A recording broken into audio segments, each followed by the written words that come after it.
Hello my dear students, आज हम लोग समझेंगे कैटाबॉलिज्म ऑफ एमिनो एसिड को, जो कि बहुत ही इंपॉर्टेंट है। और ये जो टॉपिक है यूनिट 3 से, तो ये जो एक लॉन्ग क्वेश्चन पूछे जाएंगे इनमें से। तो चलिए समझते हैं। ऐसे तो आपको पता है कि कैटाबॉलिज्म होता है क्या है। ये आप ऑलरेडी पहले यूनिट में आप लोगों ने पढ़ा था कि कैटाबॉलिज्म में क्या होता है कि जो लार्ज मॉलिक्यूल जो होते हैं उनकी ब्रेकडाउन होते हैं और वो बन जाते हैं छोटे छोटे मॉलिक्यूल में, वो ब्रेकडाउन होते हैं। ठीक है, तो ये हम लोगों ने देखा था, जैसे कि डाइजेशन हुआ, रेस्पिरेशन हुआ, तो ये सब जो होता है कैटाबॉलिज्म में आते हैं। लेकिन आज का जो टॉपिक है कि हमको एमिनो एसिड का कैटाबॉलिज्म करना है। ठीक है, तो एमिनो एसिड जब क्वेश्चन अगर पूछे जाए कि आपको एक्सप्लेन करनी है कि एक्सप्लेन है कैटाबॉलिज्म ऑफ एमिनो एसिड, तो उस केस में आप लिखोगे क्या। तो बेसिकली जो कैटाबॉलिज्म ऑफ एमिनो एसिड जो होता है वो इंक्लूड करते हैं कई सारे प्रोसेस को, जैसे कि हो गया transamination, deamination and decarboxylation. तो ये मेन इंपॉर्टेंट है यहाँ पे, transamination, deamination and decarboxylation. तो इन तीनों के बारे में आपको डिस्क्राइब करनी होगी, किसको, means catabolism of amino acid के भीतर जो भी आपको लिखनी है, ये तीनों के बारे में डिस्क्राइब करनी होगी। ठीक है, तो आप समझते हैं वन बाय वन कि ट्रांस एमिनेशन किसे कहते हैं एक्चुअली, और इनकी क्या डेफिनेशन है। तो देखिए, the transfer of amino group from an amino acid to a keto acid is known as transamination। बहुत सिंपल सा डेफिनेशन है। यहाँ पे क्या हो रहा है, जो ट्रांसफ़र हो रहा है किसका, एमिनो ग्रुप का। ठीक है, एमिनो ग्रुप जो है उनका ट्रांसफ़र हो रहा है, एमिनो ग्रुप का ट्रांसफ़र होना। और ये जो एमिनो ग्रुप है ये किसके पास है, एमिनो एसिड के पास। ठीक है, तो एमिनो एसिड क्या करेंगे, उनके पास जो एमिनो ग्रुप है वो क्या होगा, ट्रांसफ़र हो जाएगा, वो किसके पास चले जाएंगे, कीटो एसिड के पास। तो इसी को हम लोग कहेंगे transamination. This process involves the interconversion of a pair of amino acids and a pair of keto acid. तो ये जो होते हैं इस प्रोसेस में इन्वॉल्व होते हैं इंटर कन्वर्सन, ठीक है, of pair of amino acid. मतलब इसमें एक जोड़े एमिनो एसिड होंगे and a pair of keto acid, इसमें एक जोड़े कीटो एसिड होंगे। और तो उनमें क्या होगा, आपको इंटर कन्वर्सन देखने को मिलते हैं। और आपको पता है जब भी कन्वर्सन होता है वह क्या होता है, उसको कैटेलाइज करने के लिए एंजाइम की ज़रूरत पड़ती है। तो यहाँ पे जो एंजाइम ज़रूरत पड़ती है उस एंजाइम का नाम है ट्रांस एमिनेज। तो इसको एस लगा देते हैं यहाँ पे, तो ये हो गया ट्रांस एमिनेजेस। ठीक है, पहले जो था इनको ट्रांस एमिनेज कहते थे, एक एंजाइम है, इसके द्वारा क्या होता है, कैटेलाइज होते थे। बट अभी जो है एक न्यू टर्म दिया गया इस एंजाइम का, उस एंजाइम का नाम है एमिनो ट्रांसफेरेज। तो ये जो है एमिनो ट्रांसफेरेज हो या ट्रांस एमिनेज हो, ठीक है, दोनों ही सेम एंजाइम है। बट रिसेंटली अभी का नाम में हम लोग एमिनो ट्रांसफेरेज कह रहे हैं। ठीक है, तो इस एंजाइम की मदद से क्या होता है, इंटर कन्वर्सन होते हैं। मतलब एमिनो एसिड और कीटो एसिड के बीच में जो भी इंटर कन्वर्सन होगा तो इस एंजाइम की ज़रूरत पड़ती है। तो आपने देखा कि एमिनो ग्रुप के पास, मीन्स एमिनो ग्रुप जो होते हैं, ठीक है, वो ट्रांसफ़र होते हैं। और ये एमिनो ग्रुप किसके पास है, एमिनो एसिड के पास। मतलब there is a transfer of amino group from amino acid to a keto acid is known as transamination.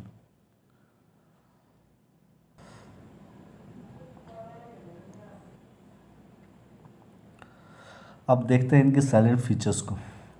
तो कौन कौन सा साइलेंट फीचर्स है, मतलब इनकी फीचर्स के बारे में समझेंगे या प्रॉपर्टीज़ की बात करेंगे, इसमें इंपॉर्टेंट प्रॉपर्टीज़ क्या होते हैं। ठीक है ना, तो एक ट्रांसएमिनेशन में कई सारे ऐसे फीचर्स हैं, तो वो फीचर्स में से कुछ गिने चुने जो इम्पोर्टेंट फीचर्स हैं उसे समझते हैं। All transaminase require pyridoxal phosphate. तो जितने भी ट्रांसएमिनेज होते हैं इनको ज़रूरत पड़ती है पीएलपी को। ठीक है, तो पेरिडॉक्सल फॉस्फेट जो होते हैं एक तरह का कोएंजाइम होते हैं, जिनको हम डिराइव करते हैं विटामिन से। ठीक है, तो विटामिन के द्वारा क्या होता है, इसको डिराइव किए जाते हैं। नेक्स्ट जो है specific transaminase exist for each pair of amino acid and keto acid. जो ट्रांसएमिनेज है वो क्या होते हैं, वो एग्जिस्ट करते हैं each pair of amino acid and keto acid को। Only to name, aspartate transaminase and alanine transaminase. यहाँ पे है ना, जो दो गो मतलब ट्रांसएमिनेज है उसका नाम है अस्पार्टेट, और दूसरा जो है alanine transaminase. Make a significant contribution for transamination. ये दो जो है अस्पार्टेट और अलानिन जो है, या एलानिन बोलते हैं, ठीक है। तो ये जो है ये दोनों ही जो होते हैं बहुत ही इम्पॉर्टेंट रोल प्ले करते हैं, मतलब कहने होता है इनका अपना योगदान है इस ट्रांसएमिनेशन पे। तो ये दोनों जो है मतलब एक सिग्निफिकेंट कंट्रीब्यूशन देते हैं फॉर ट्रांसएमिनेशन के लिए। नेक्स्ट जो है फीचर्स की मैं बात करूं, there is no free ammonia liberated. मतलब अमोनिया जो होते हैं ट्रांसएमिनेशन में बाहर नहीं निकलते हैं। ओनली द क्या होता है सिर्फ और सिर्फ क्या होता है transfer of amino group occurs. मतलब यहाँ पे सिर्फ अमीनो ग्रुप क्या होते हैं उनका ट्रांसफ़र होते हैं, ठीक है। मतलब ट्रांसएमिनेशन में कोई भी फ्री अमोनिया जो है वो लिबरेट नहीं होता है।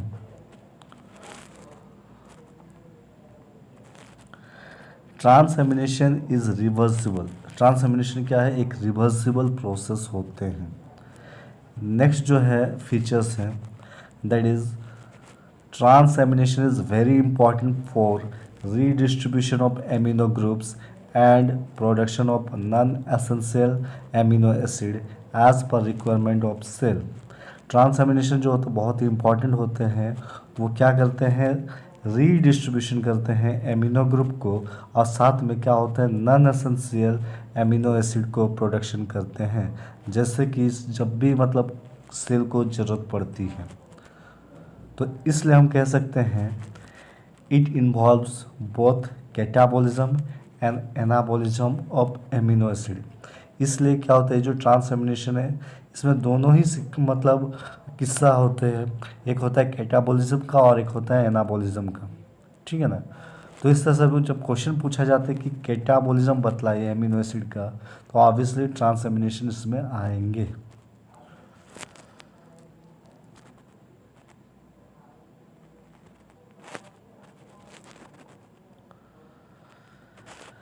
नेक्स्ट जो है transamination diverts the excess amino acid towards energy generation. ये क्या करते हैं, ये डाइवर्ट्स कर देते हैं, अगर अधिक मात्रा में एमिनो एसिड है तो उसको एनर्जी जनरेशन करने में। नेक्स्ट जो है वो जो मीन्स फीचर्स है वो है the amino acid undergo transamination to finally concentrate nitrogen in glutamate. Glutamate is the only amino acid that undergo oxidative deamination to a significant extent to liberate free ammonia for urea synthesis. देखिए ये जो मतलब जो 7 number point है ये क्या कहता है कि जो एमिनो एसिड होते हैं वो ट्रांसएमिनेशन का प्रोसेस में जाती है, और फाइनली जो होता है उसमें जो ग्लूटामेट निकलता है वो ग्लूटामेट जो होता है वो इम्पॉर्टेंट है।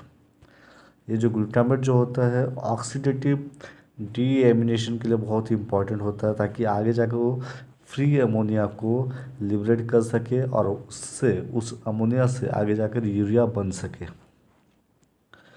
नेक्स्ट जो है फीचर्स है वो है all amino acids except lysine, threonine, proline and hydroxyproline participate in transamination.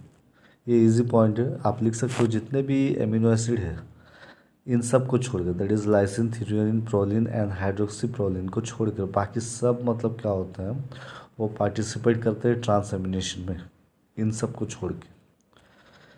Next जो है यहाँ पे transamination is not restricted to the amino group only. For instance G amino group of ornithine is transaminated. इस पॉइंट को लिखने की ज़रूरत नहीं है, ठीक है। नेक्स्ट पॉइंट में आ जाते हैं serum transaminase are important for diagnostic and prognostic purpose. तो ये दे सकते हो, देखो यहाँ पे जो है बेसिकली जो प्रॉपर्टीज़ की बात कर रहा हूँ, मतलब जो फीचर्स हैं यहाँ पे ठीक है। वो सारे फीचर्स जो हैं आप इसमें से 10 पॉइंट है, सारे 10 पॉइंट को लिखने की ज़रूरत नहीं पड़ेगी। ठीक है। तो मेन मेन जो पॉइंट है वो आप लिख देना, जैसे कि मैं बता रहा हूँ आपको। ये फर्स्ट पॉइंट को आप लिखिए, क्योंकि जो ट्रांस एमिनेज होते हैं उनको ज़रूरत पड़ती है पेरिडॉक्सल फॉस्फेट की, है ना, दैट इज़ पीएलपी, जो कि एक कोएंजाइम है, जो कि एक विटामिन से उसको डिराइव किया गया है। उसके बाद आप लिख सकते हो कि इस पॉइंट को दीजिए कि there is no free ammonia liberated. Free ammonia liberated नहीं होता, ओनली ट्रांसफ़र होता है एमिनो ग्रुप का। ये जो हुआ ये एक इम्पॉर्टेंट पॉइंट है। नेक्स्ट जो है यहाँ पे ट्रांस एमिनेशन इज रिवर्सिबल, इस पॉइंट को डिस्क्राइब मतलब इस पॉइंट को दीजिए कि एक रिवर्सिबल होते हैं। नेक्स्ट पॉइंट ये दीजिए कि ट्रांस एमिनेशन जो होता है वो डाइवर्ट करते हैं एक्सेस एमिनो एसिड को टुवर्ड्स एनर्जी जनरेशन में। नेक्स्ट जो है पॉइंट है ये दीजिए कि all amino acid except lysine, threonine, proline and hydroxyproline participate in transamination, मतलब ये सब को छोड़ के, ठीक है, लाइसिन, थ्रेओनीन, प्रोलिन और हाइड्रोक्सी प्रोलिन को छोड़ के बाकी सब एमिनो एसिड ट्रांस एमिनेशन में भाग लेते हैं, मतलब पार्टिसिपेट करते हैं।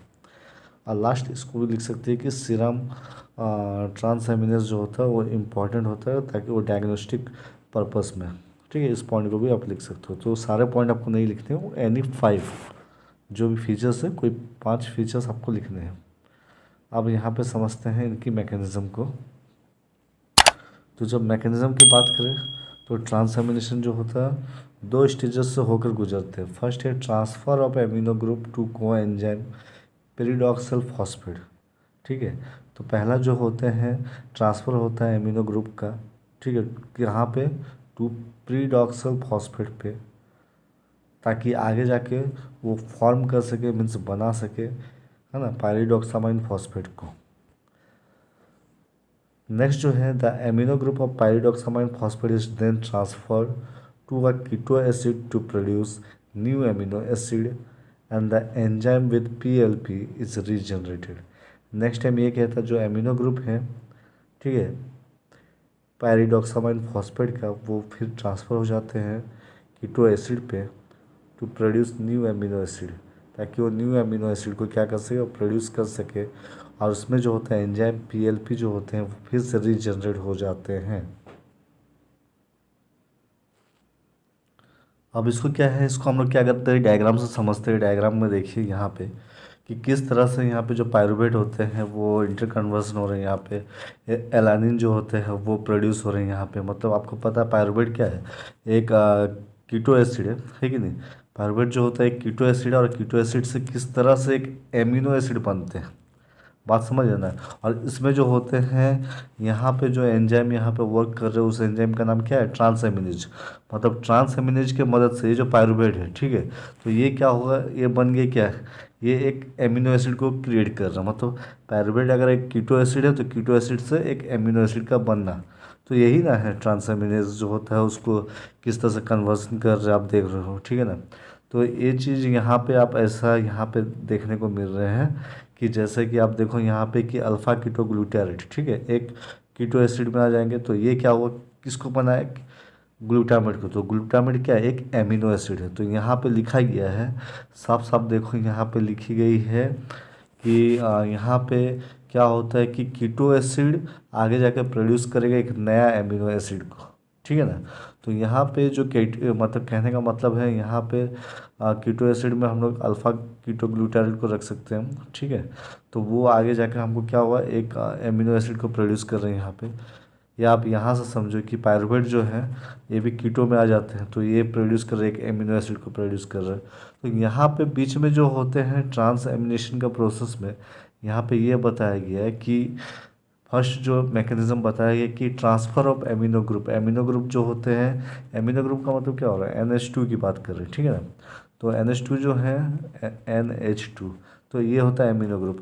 तो इनको ट्रांसफ़र करना, ठीक है ना, एक को एंजाइम जिनका नाम है पेरिडॉक्सल फॉस्फेट, वो वहाँ से ट्रांसफ़र होके वो बना देगा, है ना, पायरिडॉक्सामाइन फॉस्फेट बनाएगा। तो आप देखें यहाँ पे कि ये जो है, ये डायग्राम से देखो, ये जो है पेरिडॉक्सल फॉस्फेट की बात हो रही है, दिस वन।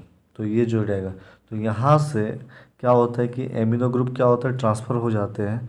और ये एक जो डायग्राम आपको देखने को मिल रहा है, इससे हम कहते हैं ये बन जाता है क्या, पायरिडॉक्सामाइन फॉस्फेट। तो यहाँ पे इसी बात को लिखी गई है कि फर्स्ट जो होते हैं एमिनो ग्रुप जो होते हैं वो ट्रांसफ़र हो जाते हैं पायरिडॉक्सल फॉस्फेट से, और वो बना देता है ना, पायरिडॉक्सामाइन फॉस्फेट बना देते हैं। तो ये बात रही यहाँ पे। सेकंड स्टेप में ये लिखा गया है कि एमिनो ग्रुप जो पायरिडॉक्सामाइन फॉस्फेट में है वो ट्रांसफ़र हो जाएंगे कीटो एसिड में, फिर आगे जाके वो एक एमिनो एसिड को प्रोड्यूस करेंगे, जहाँ पे क्या होता है फिर से एंजाइम पीएलपी जो होता है रीजनरेट हो जाते हैं। ठीक है, मतलब यहाँ पर सीधी सी बात है। फर्स्ट मैकेनिज्म में आप लोगों ने देखा है कि पायरिडॉक्सल फॉस्फेट जो होता है पीएलपी, यहाँ से एमिनो एसिड जो होते हैं वो यहाँ पे आ जाते हैं, आने के बाद ये बन जाता है क्या, पायरिडॉक्सामाइन फॉस्फेट। फिर फर्दर बोलते हैं यहाँ से ये जो पायरिडॉक्सामाइन से फिर आगे क्या बनते हैं, एक कीटो एसिड बनते हैं। मतलब यहाँ पे जो बन रहे हैं कीटो ग्लूटामेट मतलब यहाँ पे जो बनते हैं अल्फ़ा कीटो ग्लूटारेट बन रहे हैं। फिर आगे जाकर ये क्या होता है, ये बना देता है एक एमिनो एसिड को, जिनका नाम क्या है, ग्लूटामेट है। तो ग्लूटामेट यहाँ पे एक नया एमिनो एसिड है। तो यहाँ पे मैकेनिज्म में कौन यहाँ पे कौन सा एंजाइम वर्क कर, वही ट्रांसएमिनेज है। तो ये बात को ध्यान में रखने वाली बात है। ठीक है, और यहाँ से फिर से बोला गया यहाँ पे एक लाइन यहाँ पे मैकेनिज्म में कि the enzyme with PLP is regenerated. इसी डायग्राम में देखो यहाँ पे क्या है कि पीएलपी मतलब पेरिडॉक्सल फॉस्फेट, ये जो होते हैं ठीक है फिर से रीजनरेट हो जाते हैं। तो ये डायग्राम थोड़ा सा कॉम्प्लिकेटेड है, लेकिन उतना भी नहीं है, आप डायरेक्टली समझ कर लिख सकते हो, अदरवाइज़ नहीं भी लिखोगे। मीन्स कोशिश करना इसको प्रैक्टिस करने का। ठीक है, तो ये आप मैकेनिज्म के बाद ये डायग्राम को बना देना। तो आप लोगों ने देखा है यहाँ पे मैंने आपको क्या बताया कि कैटाबोलिज्म ऑफ एमिनो एसिड में हमको पढ़ना क्या है, transamination, deamination and then decarboxylation. तो आपने देखा यहाँ पे ट्रांसएमिनेशन की क्या डेफिनेशन है और उनकी क्या फीचर्स है, मतलब उनकी क्या प्रॉपर्टीज़ है, साइलेंट फीचर्स जो है। तो ये फीचर्स आप देख लीजिए कि इनकी क्या फीचर्स हैं, या कभी कभी क्वेश्चन पूछ दे कि प्रॉपर्टीज़ बताइए ट्रांसएमिनेशन का। ठीक है, तो ये सारी है, इसमें 10 पॉइंट है, कोई 5 लिखिए। ठीक है, फिर आपने मैकेनिज़्म को देखा है कि इसमें 2 मैकेनिज़्म जो होता है मोस्टली, मतलब मेनली जो 2 मैकेनिज़्म है वो होते हैं यहाँ पे। फिर आपने इस डायग्राम को देखे, तो इतना दूर आप ट्रांसएमिनेशन के बारे में आपको बतानी होगी इतनी दूर। ठीक है, तो ये डायग्राम भी आप प्रैक्टिस कर लीजिएगा। तो इतनी दूर देने के बाद अब क्या करनी है आपको, सेकंड जो होते हैं, ठीक है, कैटाबॉलिज्म ऑफ एमिनो एसिड में जो होते हैं सेकंड जो है वो है आपके डीएमिनेशन। तो डीएमिनेशन की बातें करते हैं। ओके, तो डीएमिनेशन की जब बात करेंगे तो डीएमिनेशन क्या होता है, the removal of amino group. Amino group क्या होता है, रिमूव होंगे फ्रॉम एमिनो एसिड, है ना, एज अमोनिया। अमोनिया के रूप में क्या होता है कि ये मतलब निकलते हैं, मतलब यहाँ पे रिमूव हो रहे हैं, तो उसको हम लोग क्या कहेंगे, डीएमिनेशन कहेंगे। तो ट्रांसएमिनेशन में हम लोगों ने देखा था, ठीक है ना, कि उसमें ट्रांसफ़र हो रहा था, लेकिन यहाँ पे डीएमिनेशन में क्या होता है कि अमोनिया यहाँ पे लिबरेट हो रहा है, मतलब लिबरेशन ऑफ अमोनिया।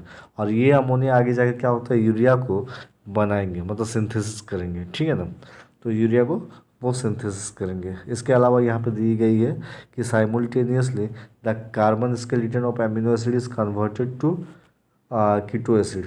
इस लाइन को नहीं भी लिखोगे तो भी चलेगा। ठीक है, तो यहाँ पे लिखना होगा कि व्हाट इज डीएमिनेशन। तो डीएमिनेशन मतलब removal of amino group from amino acid, है ना। और एज अमोनिया, अमोनिया के रूप में क्या होता है वो मतलब निकलेंगे, तो वो हुआ डीएमिनेशन।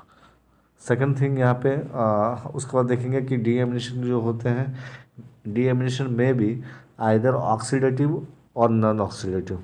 ठीक है, तो डीएमिनेशन या तो ऑक्सीडेटिव हो सकते हैं या नॉन ऑक्सीडेटिव हो सकते हैं। तो ऑक्सीडेटिव क्या होता है, ऑक्सीडेटिव डीएमिनेशन क्या होता है वो देखते हैं। तो ऑक्सीडेटिव डीएमिनेशन के बारे में आपको क्या करनी है, थोड़ी सी डिस्क्राइब करनी होगी। Oxidative deamination is the liberation of free ammonia. मतलब ऑक्सीडेटिव डीएमिनेशन क्या होता है कि फ्री अमोनिया जो होते हैं वो लिबरेट होते हैं, मतलब निकलते हैं, रिलीज होते हैं। कहाँ से रिलीज होंगे, from the amino group of amino acid. Amino acid का जो एमिनो ग्रुप होता है वहाँ से निकलते हैं, coupled with oxidation.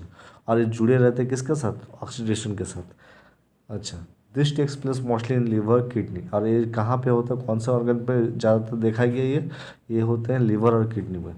The purpose of oxidative deamination is to provide ammonia. Main purpose क्या है ऑक्सीडेटिव डीएमिनेशन, मतलब ऑक्सीडेटिव डीएमिनेशन की जो मेन पर्पस है वो है कि अमोनिया को प्रोवाइड करना, ठीक है। और अमोनिया निकलेंगे मतलब आगे जाके यूरिया सिंथेसिस होगा। And the keto acid for a variety of reaction, इसके अलावा कीटो एसिड भी क्या होता है यहाँ पे निकलते हैं ताकि बहुत सारा रिएक्शन को करने के लिए, और आगे है ना, इसके अलावा क्या होता है एनर्जी भी जनरेट होती है। तो ये था ऑक्सीडेटिव डीएमिनेशन के बारे में, ठीक है। नॉन ऑक्सीडेटिव डीएमिनेशन क्या होता है, तो यहाँ पे देखते हैं non oxidative deamination. Some of the amino acid can deaminated to liberate ammonia.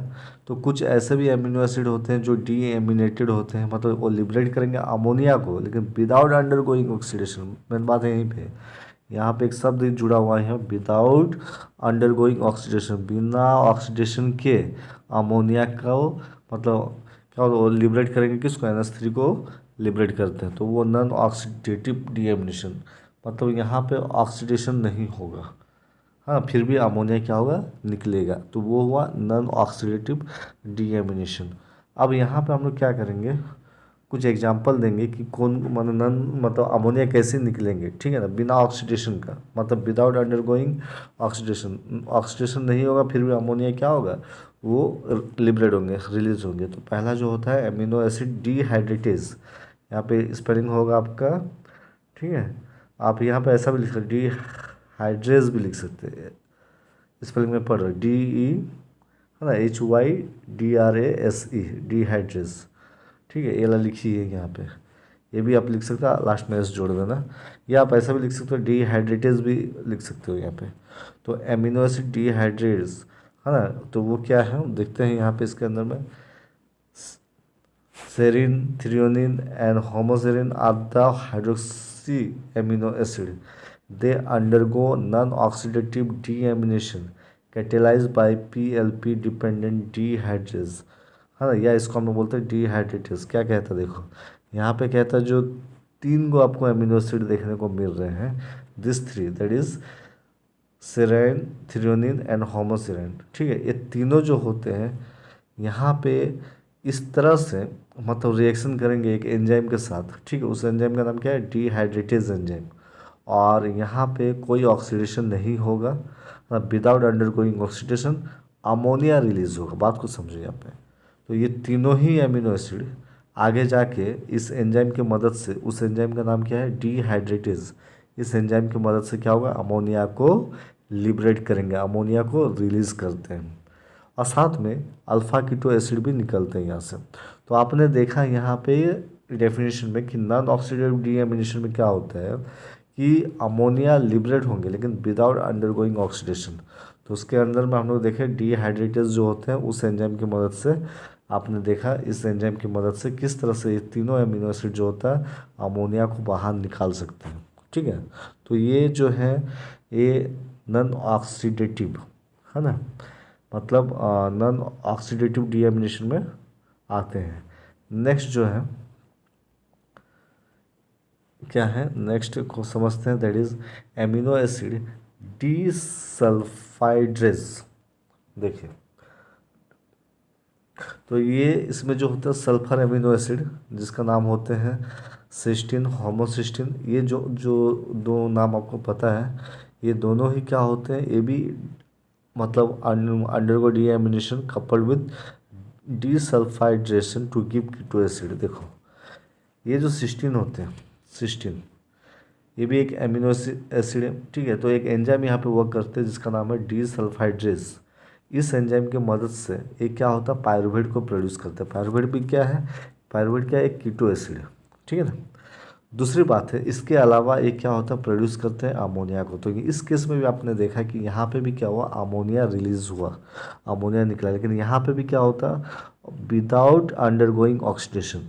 तो इस केस में ये भी क्या हुआ नॉन ऑक्सीडेटिव डीएमिनेशन में क्या होता है कि अमोनिया लिबरेट होंगे विदाउट अंडरगोइंग ऑक्सीडेशन।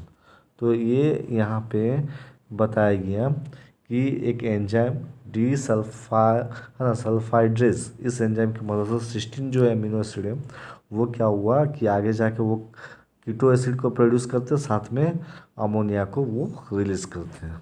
ठीक है, तो ये भी जो आप देख रहे हैं, ठीक है, तो ये जो है नॉन ऑक्सीडेटिव डीएमिनेशन में आते हैं। नेक्स्ट जो है डीएमिनेशन ऑफ हिस्टाइडिन, है ना, तो द एंजाइम हिस्टिडेज, एक एंजाइम होते हैं जिसका नाम क्या है histidase, act as on histidine to liberate ammonia, मतलब ये जो हिस्टिडाइन होते हैं ये उस पे एक्ट करेंगे, मतलब ये जो एंजाइम है इस हिस्टिडाइन पे एक्ट करेंगे और किसको अमोनिया को रिलीज करेंगे। तो ये भी एक तरह का नॉन ऑक्सीडेटिव डीएमिनेशन प्रोसेस है, इसके साथ ये यूरिक कैनेट को प्रोड्यूस करते हैं। ठीक है, तो ये आपने देखा डीएमिनेशन में हम लोगों ने इसका मतलब नॉन ऑक्सीडेटिव डीएमिनेशन में हम लोगों ने इसको देखे। ठीक है, तो आपने देखा कि डीएमिनेशन जो होते हैं वो क्या होता है कि इसमें बेसिकली क्या होता है, वो अमोनिया क्या होता है निकलेंगे। ठीक है, अमोनिया जो होते हैं वो बाहर निकलते हैं, तो अमोनिया जो निकलेंगे वो भी दो कंडीशन यहाँ पे है, या तो वो ऑक्सीडेटिव डीएमिनेशन हो सकता है जिसमें क्या होता है फ्री अमोनिया निकलेंगे, लेकिन वहाँ पे क्या होगा ऑक्सीडेशन होगा। लेकिन नॉन ऑक्सीडेटिव में क्या होगा, उसमें भी अमोनिया निकलेंगे लेकिन वहाँ पे कोई भी ऑक्सीडेशन नहीं होगा, विदाउट अंडरगोइंग ऑक्सीडेशन। बस यही फ़र्क है ऑक्सीडेटिव डीएमिनेशन और नॉन ऑक्सीडेटिव डीएमिनेशन में। यहाँ पे कुछ मतलब एमिनो एसिड है, एक एंजाइम डिहाइड्रेटेज, इसके मदद से अमोनिया को ये प्रोड्यूस कर रहे हैं। तो ये जो होते हैं नॉन ऑक्सीडेटिव डीएमिनेशन में होता है। ठीक है, अब देखो अनदर एग्जांपल हमने लिए यहाँ पे सिस्टीन भी क्या हुआ, यहाँ पे एक एंजाइम डिसल्फाइहाइड्रेज, एक एंजाइम की मदद से अमोनिया को रिलीज करते हैं। उसके बाद जो है हिस्टिडाइन जो है हिस्टिडेज एंजाइम की मदद से अमोनिया यहाँ पे रिलीज होता है। तो ये सब जो होता है नॉन ऑक्सीडेटिव डीएमिनेशन का प्रोसेस है। ठीक है, अब जो है हम लोगों ने ये देख लिया कि ट्रांस एमिनेशन क्या है, उनका मैकेनिज्म को समझे, उनका प्रॉपर्टीज़ को देखें, फिर डीएमिनेशन को देखें। डीएमिनेशन के दो तरह के टाइप्स है, oxidative deamination, non oxidative deamination. अब जो हम लोग देखेंगे that is the D carboxylation. ठीक है, तो अब ये डी कार्बोक्सिलेशन क्या है, डी कार्बोक्सिलेशन जो होते हैं involves the removal of carbon dioxide. Carbon dioxide का क्या होता है रिमूव होना। कार्बन डाइऑक्साइड क्या होता है आपको अच्छी तरह से पता है, जहाँ पे कार्बन डाइऑक्साइड रिमूव होंगे, और ये कार्बन डाइऑक्साइड जो होते हैं, ये जो कार्बन डाइऑक्साइड होते हैं वो रिमूव होते हैं फ्रॉम, है ना, carboxyl group of amino acid.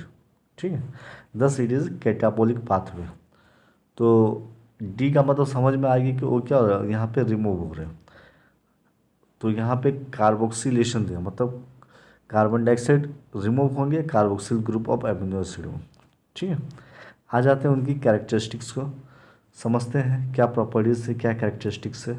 D carboxylation of amino acid is catalysed bye enzyme called amino acid D carboxylase. तो यहाँ पे इसको कैटेलाइज करने के लिए एक एंजाइम यहाँ पे वर्क करते हैं, उस एंजाइम का नाम है डी कार्बोक्सिलेज। ठीक है, नेक्स्ट जो है को एंजाइम रिक्वायर्ड इज पीएलपी। इसमें जो को एंजाइम की जरूरत पड़ती है वो होते हैं PLP, that is pyridoxal phosphate, है ना। तो एक विटामिन जो होते हैं उससे डिराइवेटिव है, मतलब डिराइव किया जाता है इसको। Amino acid are change to corresponding amines. कुछ एमिनो एसिड जो होता है वो एमाइंस में होता है, वो चेंज हो जाते हैं, उसको हम लोग बोलते हैं पायोजेनिक एमाइंस। ठीक है, नेक्स्ट जो है the cell containing such enzyme are liver.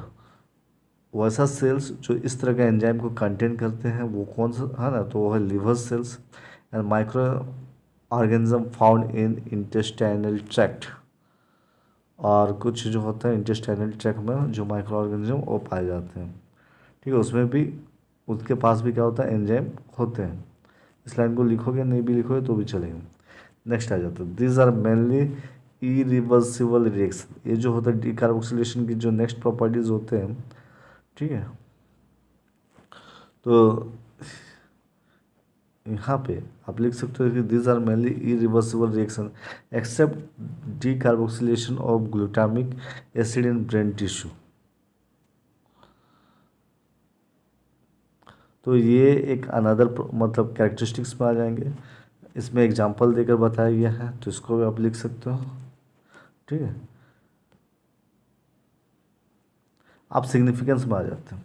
Significance क्या है यहाँ पे? Many biogenic amines have important physiological and pharmacological effect.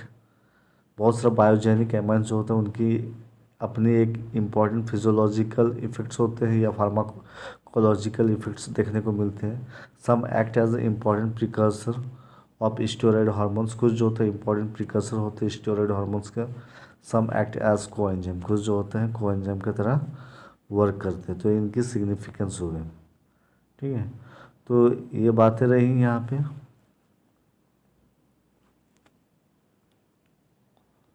तो ये एक कंप्लीट नोट्स है कैटाबॉलिज्म ऑफ एमिनो एसिड का। और सबसे बड़ी खासियत ये है कि इसमें कि आपको transamination, deamination and decarboxylation, ये तीनों का कंप्लीट नोट्स आपको यहाँ पे मिल रहे हैं।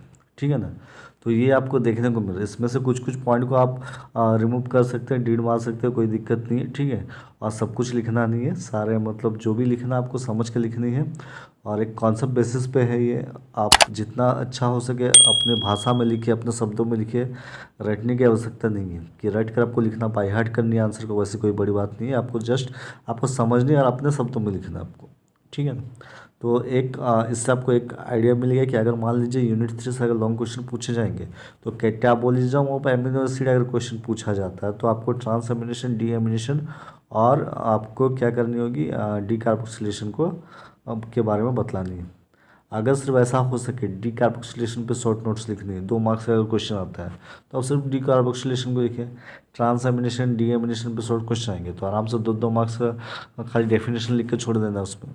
ठीक है, अगर लॉन्ग क्वेश्चन पूछ दें कि ट्रांस एमिनेशन और डी एमिनेशन को एक्सप्लेन करें तो आपको उस केस में डी कार्बोक्सिलेशन को एक्सप्लेन नहीं करनी है। ठीक है, खाली ट्रांस एमिनेशन और डी एमिनेशन को करनी है। ठीक है, और इससे जो क्वेश्चन पूछा जा सकता है कि differentiate between transamination, deamination, differentiate between oxidative and non oxidative deamination, इस तरह से क्वेश्चन पूछे जा सकते हैं।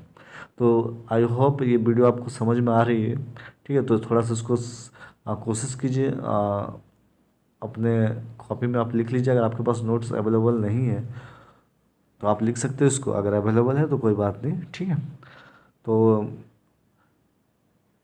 ये मेरी एक स्टूडेंट मुझे कही थी इस पे बनाने के लिए वीडियो, तो मैं इसे बना लिया। तो आई होप आपको ये वीडियो पसंद आई होगी। और दूसरी इम्पोर्टेंट बात ये है कि आपकी एग्ज़ाम बहुत करीब है और कुछ ही दिनों में एग्ज़ाम है, तो आप इसको अच्छी तरह से प्रिपेयर हो जाइए बायोकेमिस्ट्री में। और मेरी जो प्लेलिस्ट है वहाँ पे सारे वीडियो आप देख सकते हैं। और नेक्स्ट जब सेमेस्टर में आप जाओगे तो मॉलिक्यूलर बायोलॉजी के सारे नोट्स जो होते हैं इसी चैनल पे आपको मिलते रहेंगे। तो इसलिए चैनल को सब्सक्राइब करते हुए जाइए, लाइक दीजिए, कमेंट दीजिए। ठीक है, और जितना ज़्यादा हो सके अपने दोस्तों को शेयर कीजिए। तब तक के लिए थैंक यू।